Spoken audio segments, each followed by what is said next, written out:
or 7:06, yes. So we're behind, and so we're going to order, calling the meeting to order, and can you call the roll? Yes. Please? Chair Ryan, Present? Vice Chair Miller, Here. Committee Member Standish. Here. For the record, please note that Committee Member Ken Johnson and Lung Chu are absent. Okay. Do I have a motion to approve the agenda and a second? I'll make a motion to approve the agenda. And I'll second. All in favor? Aye. Okay.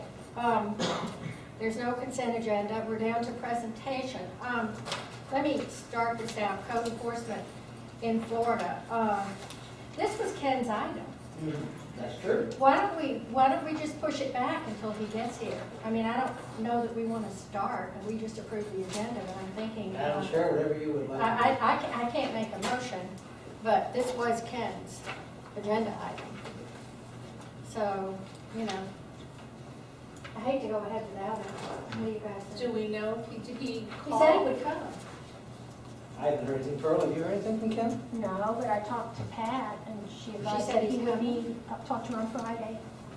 Did he know the meeting was tonight? Yes, that's when I called. Okay, well, What do you suggest we move something then? no, I was just, We table it till I'm talking we could table it until Is he's. that okay instead of I have a moving? motion to do that, and we can What table if he it. doesn't arrive, because I would like to go over it, if he Oh. doesn't, he was, Yeah, We'll give sure. him We'll just go to the next, till 7:30, and then if he doesn't arrive, we'll address the. Actually, You I wanna know you make that- moved past your approval agenda, but that's where you could have. if you I should have wanted done to. it, Yeah. we should have done it under approval of the agenda, but I kept thinking he'd be here. we've approved the agenda, but can we still table it? Is that what I? Can we table an item after we've moved the agenda? It's up, Discuss it? it's up. This is Up your now, I second, think. so It's up you to the can committee. table it for. Okay, do I have a motion to table this, and we'll just have it right after old business unless, I'll make the motion. okay, all right. All in favor? Aye. Okay, so we're gonna do, old business, which is review of legal invoices, Raymond Drive encroachment issues, it's on page 27, and that was Virginia. You're the one that, brought this subject up, and you could take us. Well, through I it. actually asked Mark, there were charges, this came from our discussion with Mark at, I think, the last meeting, and my discussion with Mark was what he asked. We were talking about cost recovery of this issue, and my question, I believe the dollar amount, the person that submitted the letter asking for the fence to be installed only paid $200, and I asked what the expenses were by the attorney, Right. and Mark had explained that he did, not he, but that the town did not request all this work that was done by the attorney. Is that my understanding? Am I? Yeah, well, just to drop You that. asked for a simple, Braden asked for a simple Right. interpretation. He got it. On page 36 is the official letter that Braden prepared and I approved to Mr. Swerden. As you know, under cost recovery, we have a $200 charge for that. Sometimes you can do it for, less money than $200, sometimes, a lot of times it's more, depending upon what happens. But it's a cost recovery type item, it's a flat, that was a flat rate. And what ended up happening was, when Mr. Swerden got the letter, he was upset, obviously, with its content, and he contacted an attorney. And that is the reason why you see on page 45 of 165, I contacted the town attorney's office, because usually when an attorney gets involved or somebody, we like to at least let them know what's going on and bring them into the matter. However, because there was some grumblings on the part of the attorney because they didn't like some of the references that Braden made to them in the interpretation letter, they said, we're going to take this over, you're out of it. And I said, you can't dismiss the town manager out of it. And that's what you see in that exchange of emails. I indicated, he indicated it's a legal matter, and I said, sure, it's a legal matter to an extent, but it's still an administrative, it's a zoning matter. That is why I contacted you to let you know the attorney wanted to have a meeting. We weren't going to meet with the attorney without you. But it turns out that it became, we were dismissed from the matter, and they were just gonna handle it. And that's where you then see the number of charges that were racked up as they handled it. Is not the town council required to approve the attorney's time? Yes. Yes. So when he said, and that's my, when he made that comment to town management, did it not then, did it go before town council to get approval? Invoices were approved, yeah. No, that's not what I asked you. Not if his invoices were approved. Okay. I asked you if they approved in advance his time on this matter. Oh, no, not in advance. Okay, so I'm just trying to understand cost recovery and how this town incurs costs, and the legal fees can add up quite quickly if they're not controlled, and I'm just But- wondering what the control method is. I think you recognize, though, legal fees are only cost recoverable as it relates to planning and zoning items and cases like that. All other charges by the town attorney are charges to town council routinely pays. Right, and my point is, we're not a meal ticket. And I'm just wondering, just trying to understand how costs are kept from carte blanche being given to a law firm or any other firm. Well, in this case, I share your concern. That was my issue, because not only was he dismissing us from the matter, which I didn't think he had the authority to do, but then, we have no control over what's happening. I mean, there could have been more cost than this, we wouldn't know. They were simply doing their thing. But I mean, in general, how do we handle the attorney? I know this is, we don't know. That is not our So job. the attorney, That you is know, the council's well, I mean, if job. someone sends a letter to the attorney and asks for, someone else's attorney sends a letter to our attorney, we assume he would answer it, right?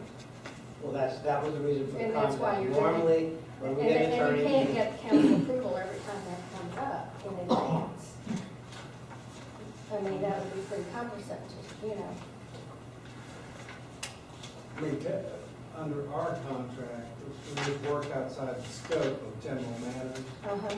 We go to the council and say, we would like to be authorized to do X, and here's what we think it's gonna cost you.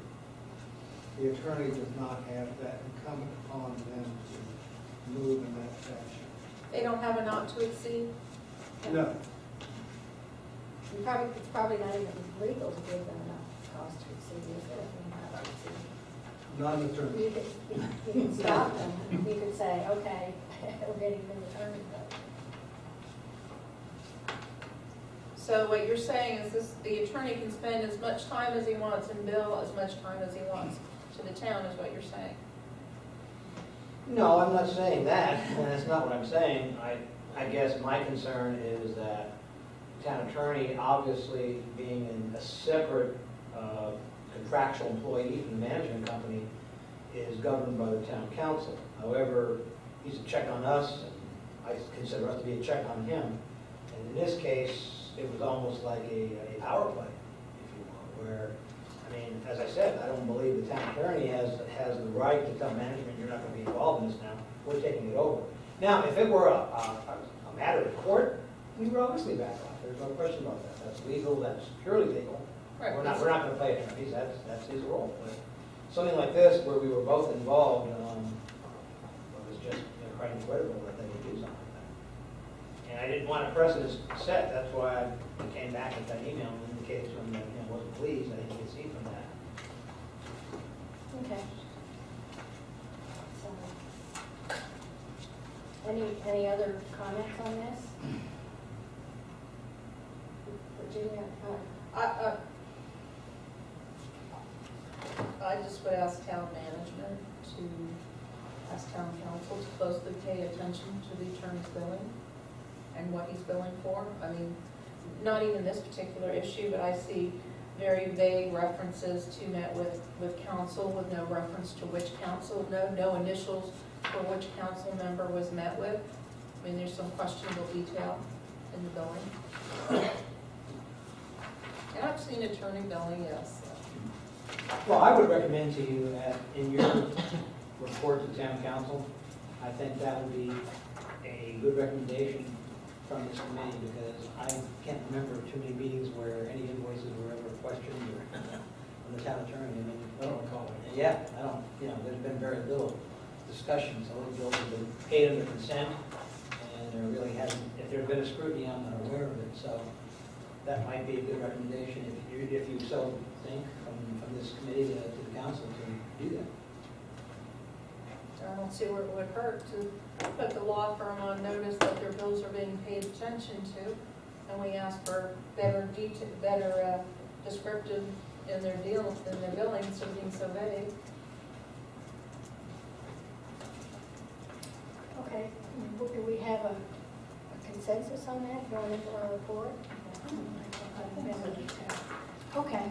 I don't know if anybody that would want a little bit more detail and, the obvious who, what, where, when, why. I mean, we could sit here and go over what this costs versus what the $200, but that's not even the issue. Yeah, The okay. fact that it needs to be looked at. All right, a we're little back. bit more We're back to code enforcement. Before we start on this. Table it again? No, I'm not gonna table it. I just, I don't wanna table it. We've tabled it before, and, we need to go ahead and do it. I'm just disappointed that Ken isn't here because he asked for it, and, we've got it on the agenda, and I wanted to give him an opportunity to get here. However, we have a presentation by Mark, that I would like to ask, though, that when this is over, let Mark go ahead and go through it, as information for the committee. We kind of discuss what our role needs to be in code enforcement and how we think it relates to finance. I mean, that's Ken's issue, as I remember, was that he felt that if we had more code enforcement or different type of code enforcement, that possibly property values would go up. I mean, that was why he asked for it, from what I remember. But it's been a while. It's a good position and probably accurate. Okay, all right. Well, let's, and the only other thing I want to say is, the major thing, the reason we're here tonight is to discuss the budget, and the budget is going to take a long time, so, I would ask everybody to please be as concise as possible, so that I we're have not here. control of the slides. I can move them very quickly. Okay, Mark, But I'm still gonna go to my 15 minutes, or whatever. I have it here if you don't. we're ready. We're all Okay, ears. thank you. All right, I'm going to sit here if you don't mind, and we'll go over this. Please consider this presentation as a primer to you regarding code enforcement. It could have been a lot more pages. I'm not trying to cover every single item there is. I'm trying to give you a flavor for some of the issues that, in terms of how code enforcement is practiced and employed throughout the state of Florida, and in some cases throughout the country. In the state of Florida, Florida is governed by Florida Statute 162, which is County Municipal Code Enforcement. And when the state went ahead and adopted this chapter, the intention was never to have this be a money-making type of endeavor. That was never the case. It was more or less to seek compliance, to reduce the caseload, which at the time went under an older system of, they had municipal courts, and they kind of handled those items through there. So this basically put it back into the cities, and in turn, the cities, there are three basic alternate methods to process code enforcement actions in government.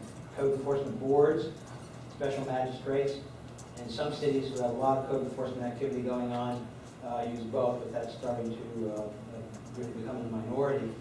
Also, just a note, a city attorney can represent, if you have a code enforcement board, a city attorney can either represent the code enforcement board, or they can prosecute cases, but they can't do both. So in the code enforcement system, sometimes you actually need two sets of attorneys, because you have to have one that's representing the board, and one that will be representing the municipality. In terms of the membership of the code enforcement board, you see it gets to be a tricky board because you do have to have an architect, a business person, an engineer, a general contractor, a subcontractor, and a realtor. Very similar to what's required of building boards of adjustment and appeals when they go ahead and they check the actions of a building official. One little known fact is that for a population less than 50,000, they can have a 5-member board. But if they're greater than 50,000, 5 or 7-member board. If they're greater than 50,000, they must have a 7-member board. All right, complaints. This is one that I think, you're very interested in, because how complaints occur. Number one, by a complainant who actually comes forward, identifies an issue, and is not afraid to use their name. Some cities still operate by anonymous complaints. Somebody can call in, indicate there's an issue, and the municipality in question will take action. The second major area is patrol and monitoring. In these cases, you have code officers, in cities that have code officers, they go out, they may be assigned to a certain zone in the city, they'll patrol it, they'll look for various violations or issues and address it that way. And then finally, the third area, and it's a very good area, it's called Plan, Program, and Strategic Code Enforcement. And that's where a city will seek to, if they're having a problem with a certain neighborhood or a certain type of code violation, whether it's junked vehicles or high grass and those kinds of things, or they're having problems in the neighborhood, what they'll do is they'll come up with a plan, if you will, sometimes geared based upon point systems or whatever strategic method that's going to be used, but then they basically address the areas in question by virtue of this planned program of work to address these areas. Those are the three major ways you generally have code enforcement complaints. This slide is really important because it kind of talks to what you guys were talking about when Ken asked for this presentation. There's a theory called the broken window theory of code enforcement and maintenance. It was developed by James Wilson and George Kelly in 1982. They're sociologists. Their theory suggests that disorder and crime are inextricably linked with the physical environment at the community level. And what was behind that was groups of sociologists went ahead and they took a vehicle in New York City. They left the vehicle basically unattended, unlocked, and within 24 hours, glass was broken. The vehicle started to be looted. Parts were taken. Within 48 hours, the vehicle was stripped completely. And the thought process was, well, okay, so if that happens, obviously people aren't taking care of their property. It's an invite to others. Now you might say, well, okay, that was New York City. You would expect something like that in New York City. Well, they repeated the same experiment in Palo Alto, California, a very nice suburb where Stanford University is located. And the same effect took place. It just took a few days longer. But everything happened. So the idea, that leads you to the broken window, which basically police, sociologists, those in this field believe that if you have a neighborhood and you have an abandoned building or whatever the case may be, a window gets broken, it doesn't get fixed, it's allowed to deteriorate, that slowly creeps into the neighborhood. And then the neighborhood continues to worsen and conditions worsen. And another good example of that, you may have seen this, happens to be graffiti. In some cities, you'll see where the perpetrators will go ahead and they'll put graffiti on either walls or other aspects of the community, and those communities immediately go and they paint over them. And the idea is kind of based on this broken window. Do not let that environment exist or your neighborhoods will slowly start to deteriorate. Bill is already on my next slide as we're moving along. I'm not going slow. He's going to argue with me for 10 minutes. The code enforcement function is usually conducted in one of the following departments within the context of local government. They can be a freestanding department. They can be a part or a division of a building department. In some cases, they are a part of a larger planning and development department, of which they're a division. They can also be part of a police department. And what was in vogue in, I guess, the 70s and 80s, they can be part of a fire service department. That was Chief Herman Bryce, who was retired as chief of Palm Beach County, but in those days he was in the city of Miami, and he was one of the pioneers who felt that if you took code enforcement into the fire service, instead of firemen at the station, just doing what they're doing, they could become more involved in code enforcement issues and be more productive for the municipality. That was in vogue in those years. That's starting to fall back now. The Fourth Amendment of the United States Constitution protects persons, houses, papers, and effects against the unreasonable searches by government agents without a warrant. This is a big issue. Warrants are very important in code enforcement, and I'll get into that in greater context. But it's the same limitations that apply to police officers when they enter private property to search for evidence. And it also applies to administrative inspections when you can get one. It should be noted that the Fourth Amendment applies to searches where the occupant as a reasonable expectation of privacy. We'll talk about that in this slide coming. Administrative inspections by enforcement inspectors may be accomplished without a warrant when the occupant obviously consents to the inspection, when there's no reasonable expectation of privacy existing in the place or situation. That is where you can see a violation clearly from the roadway or from some other vantage point. And the inspection of a vacant building does not require an inspection warrant. You can go ahead and do that as well. Now, in terms of yards surrounding a single-family property, when you have people that will put up either a large amount of greenery to shield, or a fence, or a wall, these are steps that are being taken to keep people from being able to see the plain view that I talked about a little bit earlier. When that's the case, the code enforcement officer has to be careful to not back. The code enforcement officer, back. Just go What a right difficult guy, I mean, you know. We've got our Has to be careful not to violate those protections. And then when the plain view observations are evident, no warrant is needed. That's when you can see it, and you can go ahead and write up the violation. Okay, now you can go to the next one, Bill.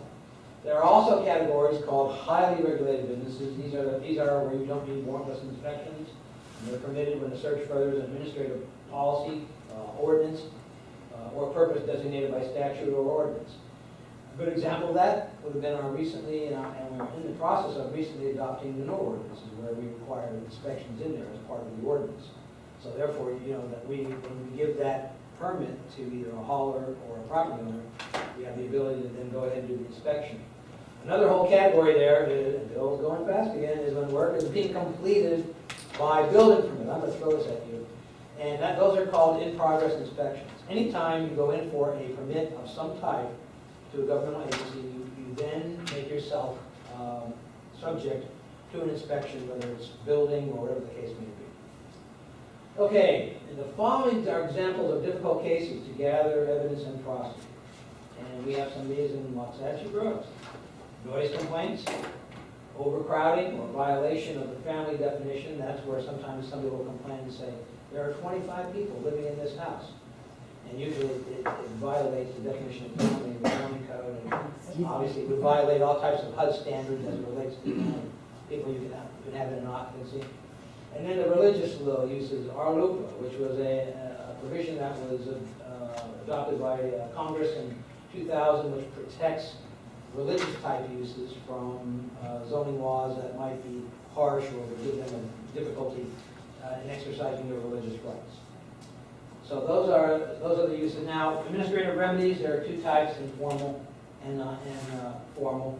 The informal types range from notice of violation, stop work orders, which can only usually be done by a building official, and mediation.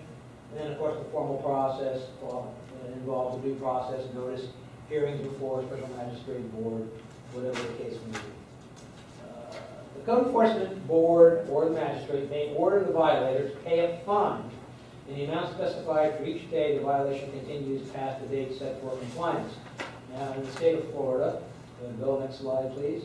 The fine shall not exceed, slow down there, Bill. The fine shall not exceed $250 per day. You can have $500 when you have a repeat offender situation. And of course, if a violation is found to be irreparable or irreversible in nature, that fine may be up to $5,000 per violation. Next slide. The determination of the amount of fine is based upon the following factors. This is what the special magistrate would look at. It would be the gravity of the situation. It would be the actions taken by the violator to correct the violation, or previous violations committed by the violator. These are all things that the code enforcement board or special magistrate, whatever you're using, would be able to do. A certified copy of an order imposing a fine may be recorded in the public records, and thereafter shall constitute a lien against the land on which the violation exists. And this is Bill's favorite provision in the chapter. And upon any other real or personal property owned by the violator. You all realize why that's there? Because of the homestead. Well, not only that, that's to get slumlords. And in some cities, you'll have people that will have numerous properties that are in violation. And just one violation, you get that kind of order, and allow you to go after other properties. So it's In other cities. That's why I said, Bill loves it, you see, he's ready to go. A fine imposed shall continue to accrue until the violator comes into compliance or a judgment is rendered in the suit. A lien arising from a fine imposed runs in favor of the local governing body, and the local governing body may execute a satisfaction or release of the lien.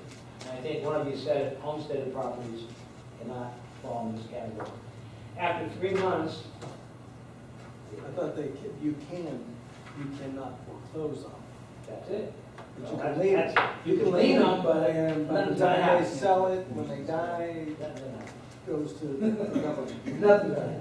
After 3 months from the filing of any such lien which remains unpaid, the enforcement board may authorize the local government attorney to foreclose on the lien or sue to recover a money judgment for the amount of the lien plus accrued interest. Now, a lot of these later provisions weren't originally in 162. They have started to move to make it a little bit easier for municipalities to start to try to collect some money, because otherwise the code enforcement process was becoming more or less a loser from the standpoint of cost benefit on the breakdown. There I have it, no lien may be foreclosed on real property which is a homestead. And no lien shall continue for a period longer than 20 years after the certified copy of the order has been recorded. An aggrieved party, including local government, may appeal a final administrative order to the court. The appeal must be filed within 30 days of the execution of the order. So whether it's a special magistrate or whether it's a code enforcement board, let's say they ruled, the town council didn't like the ruling, in this case, a special magistrate, they can actually appeal the special magistrate's determination in the state. There are 2 supplemental code enforcement procedures.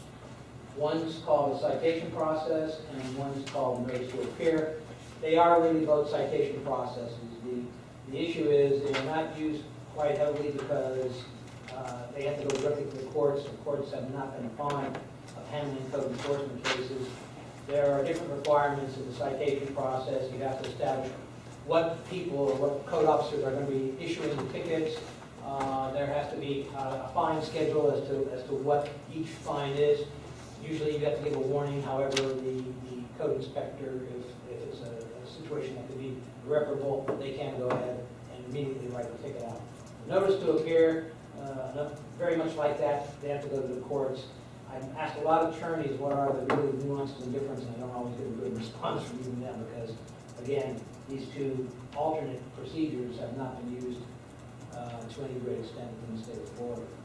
So with that, there's a whole bunch of stuff relative to notice, but my partner over there is really pushing me to go forward. I think I did this in 15 minutes.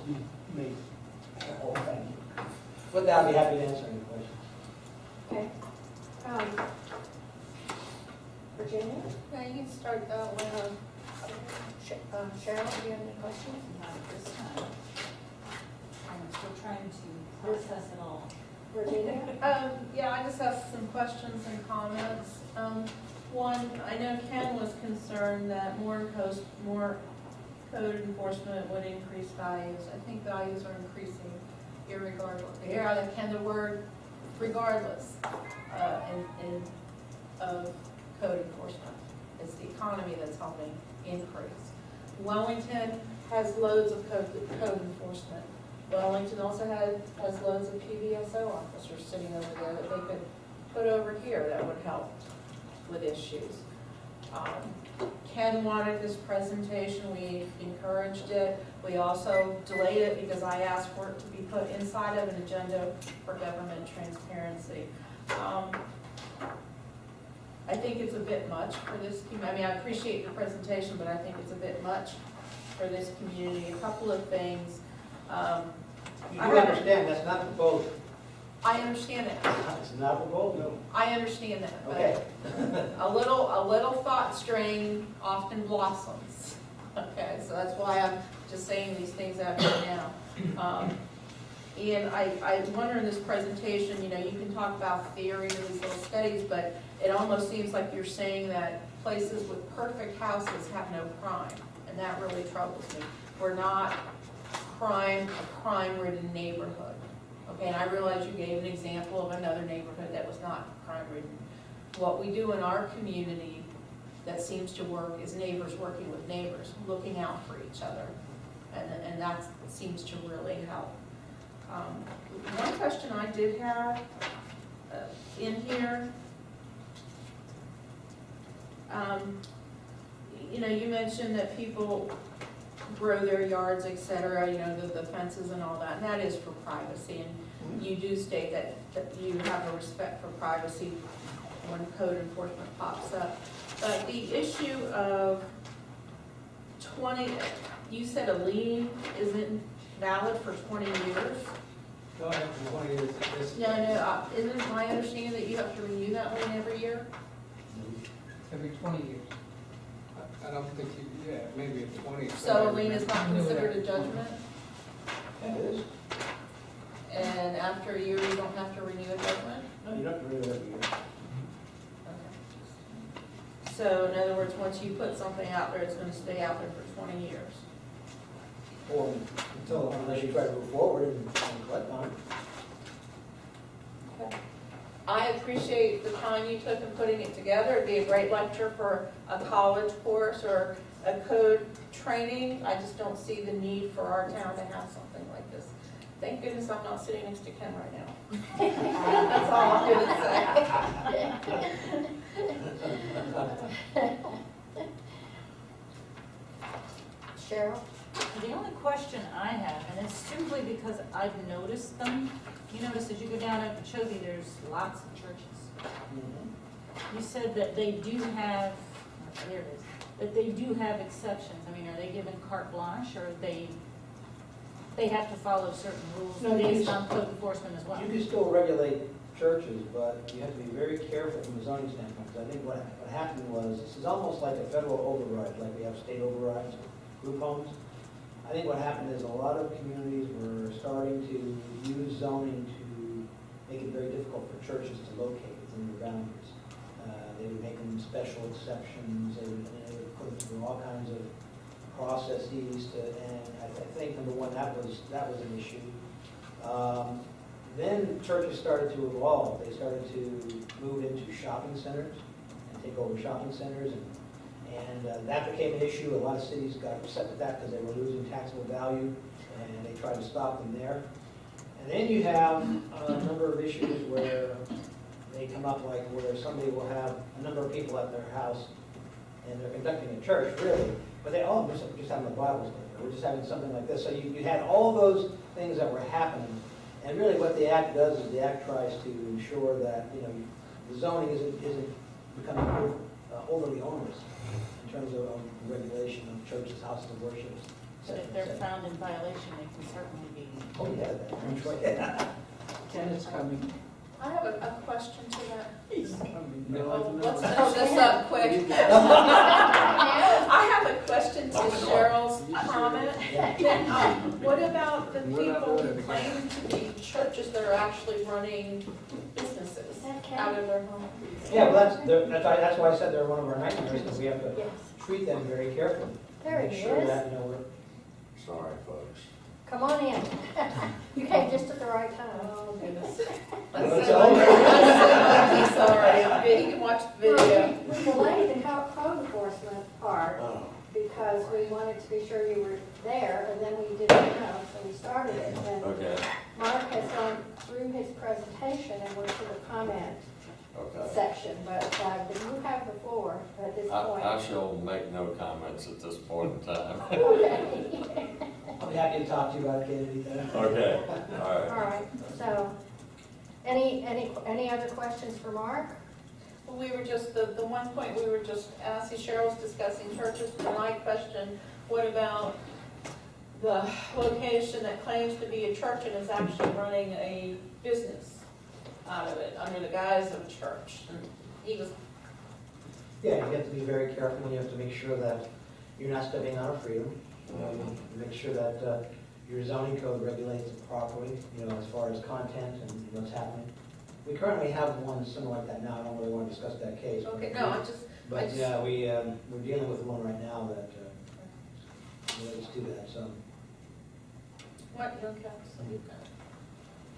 Do have one. Well, here we I go. have a comment. We got, Ken has a comment. No? Okay. Ken has- Last year, for the full fiscal year, how much money did we take in off of fines from tickets that PBSO wrote people in Waxahachie Groves? You got the idea? Right. That, Well, second. Fines, well, we got, looks like $1,411. And how much do they cost us a year? It's in the budget, isn't it? I know, you mean sheriff's office? I A lot know. more than $1,411. Yeah. Yes. What, Now, the 2 years before We're gonna that, be they doing got the zero. budget later. Yeah, that's really good that you got the 1,400 from them. I mean, more than we've ever done And we before. only get a small portion of the fine, we don't get the whole fine. Right. That's correct. That's absolutely correct.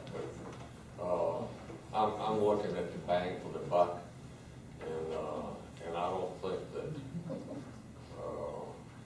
we are getting our due fair share of their protection, quote unquote, in our community. I mean, we're paying a whole lot of money.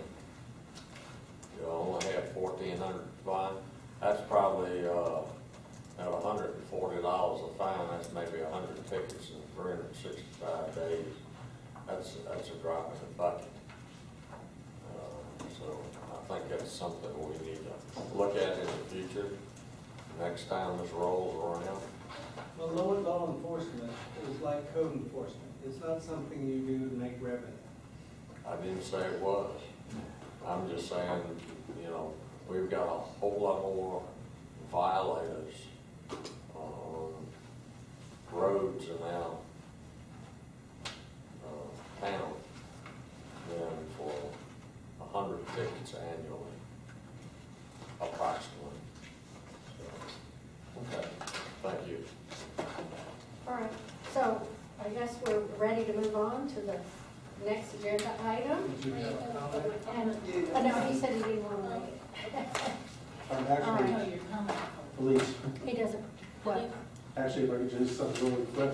Frank Shiloh had the comment. Just, in reference to what Ken was saying, that a lot of times you have to look at the sheriff's office, the sheriff's officer, deputy, may only write Waxahachie on the ticket. If he doesn't write Waxahachie Groves in, then it won't come to us. He may be just writing Waxahachie, not knowing where the boundaries are or whatever. Same thing with the highway patrol. If they write a ticket out in Southern Boulevard or on Okeechobee, they just write Waxahachie down.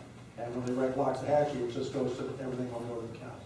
So that may be one thing of an education on part of the sheriff's officers and That's a good point. Yep, Good point. Especially when you're negotiating the budget with them. that's right. Okay, next agenda item.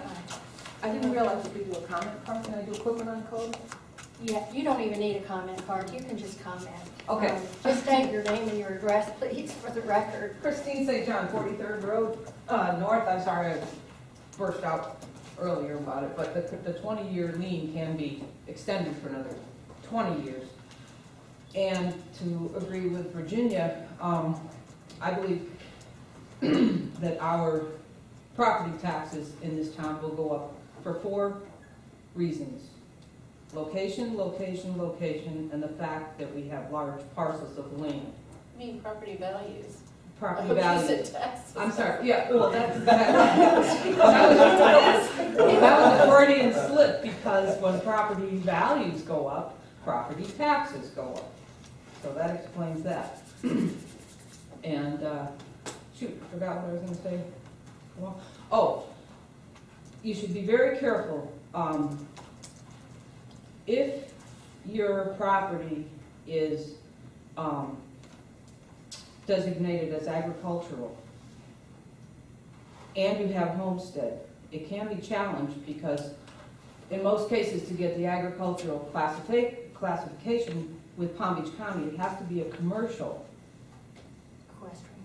No, anything, if you're a grower of ornamentals, if you have an orchard or whatever, it's supposed to be a commercial. So then you can be challenged when it comes to stating your claim of homestead, that it's not entirely all homestead, that some of the property is used in a commercial, for a commercial enterprise, Therefore, in a serious worst-case scenario, if, let's say you have a 10-acre property with some greenhouses on it, you can be forced to sell the entire property, and then they can allot the value of your house on 1 acre, and that's what homestead covers. That's what the homestead protects you.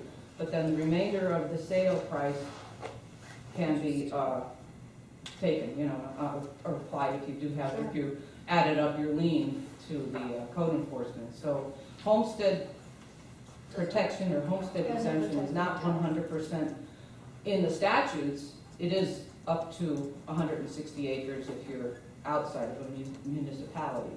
And I know a lot of us still retain that because we had the properties previous to incorporation. But now, homestead within a municipality, do you guys know what it's limited to? Less than 160 acres, probably even less than 5 acres. And it's ironic because we have basically 5 acre zoning in this town, so you have to be very careful if you have the agricultural designation on your property. That's all. Thank you, Christine. You're welcome. Okay. Next agenda item, we've got, we already did 4, okay, so we're gonna start on new business, number 5. Do I have a motion to approve, the financials for April? I'll make the motion. Do I have a second? I'll second. Okay, Cheryl moved. All right, discussion. Does anybody have any comments on? A cheat sheet? Yeah, I had a question. sure. And maybe I missed this the last time. I think I know what it is. It's just the wording of it is scary. Under Capital Improvement Program Fund, we have purchase roads from Waxahachie Water Control District.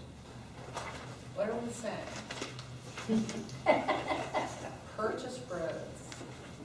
We fought so hard to say turn over, to be correct in some, where you just refreshed my memory what. Terminology for the 28,000. Right, I understand, but why do you call it purchase roads? What we do, there's not another mechanism that we have in order to spend that money, except to acquire the roads. We And, didn't repair them, we're not building them, we're not maintaining them, we're purchasing them. okay, and remind me which roads this refers to? The OJ roads. It's the Ocean Roads, it's the difference between $100 per acre and what the town pays. Yeah, the town pays Right. anything over $100 an acre on a previously owned road. Previously owned. The ones where the residents are paying. Right. Yeah. It's to help the residents, you know, Okay. to offset their And costs. that's why we have to call it a purchase. Yeah, they're paying a part of the note. We're buying the road. Okay. Did anybody else have any questions on, I thought it looked good, just thought. Does anybody else have anything on, Most of all. any questions or? So we're continually trying to get the money from the people that owe us money. Yeah. Have we done the $40,000 transfer yet from the water district that you're talking about? I don't believe we have. Okay, so that's, okay. I just signed the agreement there. I can't. I didn't call on it. I raised my hand. Did Well, raise you have to wait to be recognized.